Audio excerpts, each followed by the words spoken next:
Hello and welcome to my awesome health journey. I am Brett Dupree and I went to the doctor yesterday for my diabetes. And it went good. It went very good actually.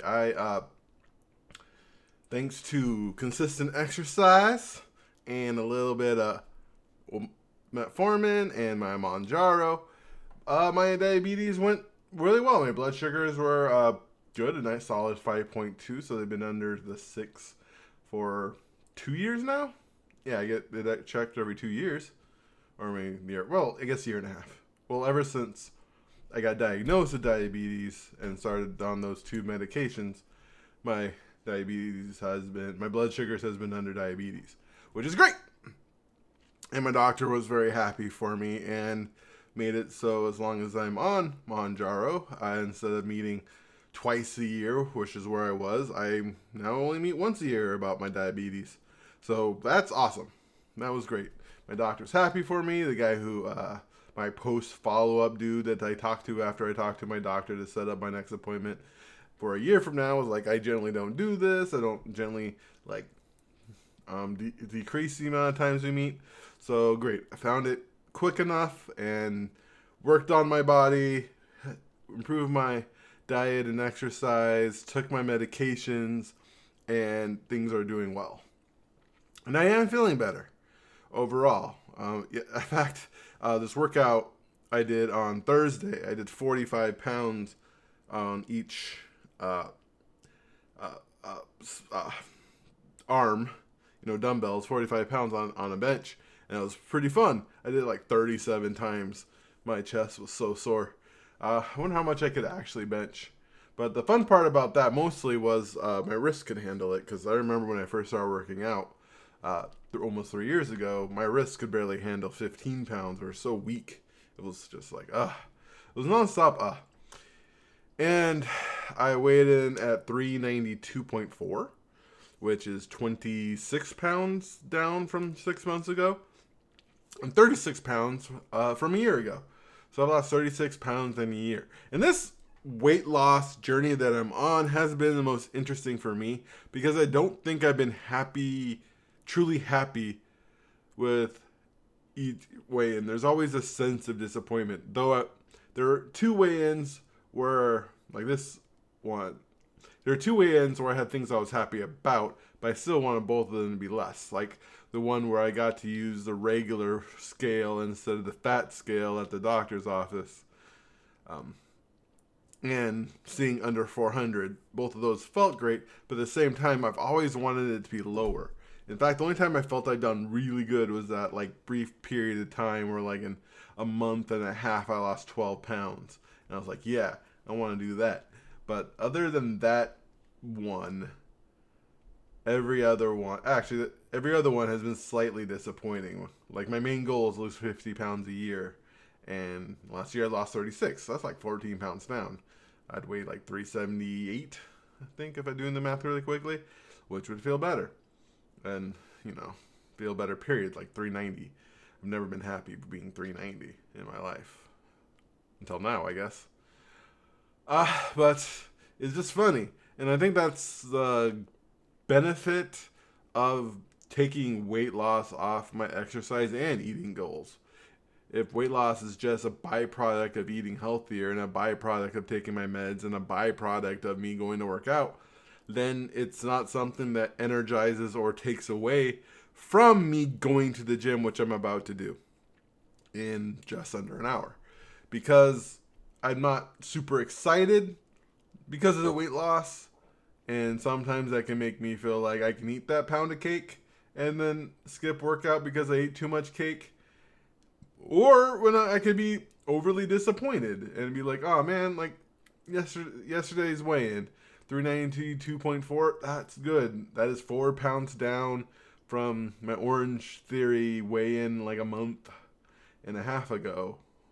But no, about a month and a week. No, just about a month and a week ago. And 4 pounds in a month is not bad. That's 36 pounds a year. That's not awful. That's decent. That's great if you weigh under 300 pounds. That's amazing. When you weigh over almost 400 pounds, that's like, that's good. I'm happy I did it. But man, more would be great. And so part of me was hoping for the 380s. If I saw 389, that 3 extra pounds. But so it's just interesting going through my mind, but not allowing that disappointment to mean anything when it comes to my behavior. I think it's the important part, because it's okay to be disappointed. It's okay to want more, but it's my decision and my response to that disappointment, which is important, because in the past, disappointment would demotivate me, cause me to eat that 3 pounds of cake and 3 pounds of ice cream and a full pizza and feel bad about myself. But now I'll be like, oh man, I didn't hit my goal. That just means I didn't hit my goal, but that shouldn't change my behavior. I got to keep on doing what I'm doing because I feel better, and I'm doing it for my health overall. It's about making my heart better. It's about making my brain better. It's about making my blood better. Blood flow and all that stuff better. It's about making my muscles stronger. And it's just about doing all of that and taking it away from the weight, and just having, like, weight loss is a goal. Just like when I talk about my exercise, about being disappointed that I'm starting to plateau a little bit. Getting healthier and stronger and faster is a goal. It's something I used to shoot for, but it's not the thing I use to motivate myself. What I use to motivate myself is I don't have a choice. I need to work out 3 times a week. And this is my 3rd time this week. I have to work out on Saturday. There's no choice. Unless I have a very good excuse, which I don't, like a sickness or serious injury or whatever. I don't know. My family needs me or something like that. Unless I have a really good reason, not excuse, fuck that word. I hate the word excuse because it's a reason. If I had a very good reason, I wouldn't work out. But I don't have a good reason, so I work out. That's where my mindset has to be. And then I have to eat well for the best of my ability. And if I don't eat well, then that's fine. I didn't eat well that time. That doesn't mean everything overall. Like, next time I'll just eat better. Just taking out the results from my actions. Doing positive actions to hopefully get positive results, but not putting too much emphasis on the results so I don't demotivate myself from the actions. And just continue to do them and just think, slow and steady is going to win this race. I've lost 80 pounds in 3 years, also 80 pounds in 2 years, because I didn't lose any weight that first year.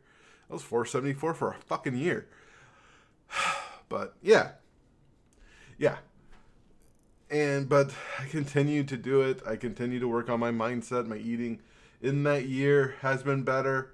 That year where I didn't lose any weight, where I was still 474 pounds for a freaking year. I worked on my body. I worked out. I developed a mindset to keep myself working out. I developed a mindset to help keep myself eating better. And as I did that, I was able to do what I do now. And yeah, I'm not going as fast as I want to. I want instant results like everybody else. But consistent results, I think, is better, because I used to get instant results. And then I get instant results as I would gain all the weight back and more. And then feel even worse about myself. Now I just continue to feel kind of bad all the time. I'm joking, because my ankle kind of hurts. My chest is all sore. Back hurts. And that's what I mean by kind of bad. That's the joke. But no, I just feel like I'm pushing all the time, and it's good. And I'm proud of myself for what I've accomplished. I'm proud of myself for what I've done. I'm very proud of myself for being consistent for the first time in my life about pretty much anything. And yeah. So yeah, thank you for watching. I know barely anyone does. And so if you watch this, I do truly appreciate you watching this. These videos are part of my helping me get through this for some reason. Talking my thoughts and putting them on the internet helps me keep on going, especially every once in a while someone telling me this inspires them. That does help. So I thank you for everyone who's told me, and thank you just for watching. And I love you for who you are. And as always, you are worthy.